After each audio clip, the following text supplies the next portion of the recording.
আকাশে আজকে রোদ ঝলমল করছে, শরতের আকাশ। এই রোদ আবার কখন মুখ গোমড়া করে বৃষ্টি নেমে যাবে বলা যায় না। আজকে তোমাদের সাথে যে গল্পটা করতে এসেছি সেটা হলো গণেশ পুজোর আগের দিনের আমি কিভাবে কি ঘরটা ক্লিনিং করলাম, ডেকোরেশন করলাম, সেই গল্পই তোমাদের সাথে করতে চলেছি। সকালবেলায় ছেলে স্কুলে বেরিয়ে যাওয়ার পর আগে কার্পেটটা কেচে আমি জল ঝরতে দিয়ে দিলাম। কার্পেটটা আমি আর চিমনিটা আগের দিন রাত্রে ভিজিয়ে রেখেছিলাম, তাই সকালবেলা উঠে ওগুলো পরিষ্কার করতে আমার বেশি সময় লাগলো না। তারপরে চা জল খেয়ে ছাদে চলে এসেছিলাম কার্পেটটা রোদে দেওয়ার জন্য, কারণ বারান্দায় দিলে শুকাবে না, আর যা রোদের তেজ ছাদে দিলে বেশি কোনো টাইম লাগবে না শুকাতে। তো তারপর চলে এসেছিলাম রান্নাঘরে রান্না করার জন্য। আজকে বোধহয় বেশি কিছু রান্না করতে আমি পারবো না, সেই জন্যই আমি একদম হালকা পাতলা করে আলু পটল দিয়ে কাতলা মাছের ঝোল করেছিলাম। আর কিচ্ছু রান্না করতে পারিনি, একটুও আর সময় পাইনি। এটাই যে কীভাবে করেছি সে আর তোমাদের কী বলবো। একবার করে রান্না করছি, একবার করে বাড়ির কাজ করছি।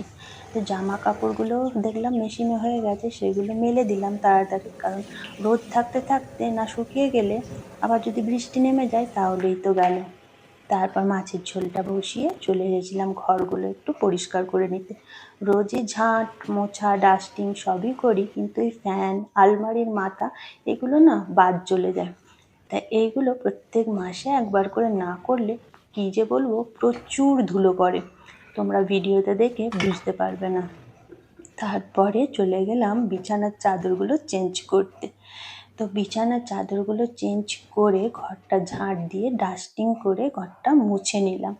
তারপরে চলে গেছিলাম ছাদে। ছাদে যেয়ে দেখলাম কার্পেটটা একদম শুকিয়ে কটকটিয়ে গেছে।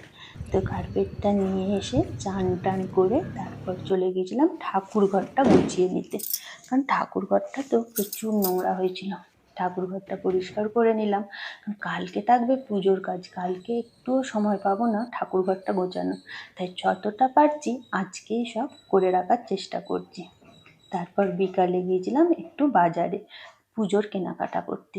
কি ভিড় রাস্তায় যে কি বলবো, আর রাস্তার দুপাশে ছোট ছোট এত গণেশ ঠাকুর দেখলাম যে কি বলবো, মনে হচ্ছিল কোলে করে নিয়ে চলে আসি।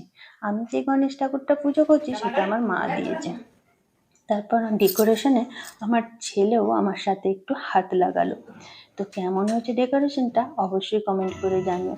দেখা হচ্ছে আবার পুজোর ব্লগে। টাটা।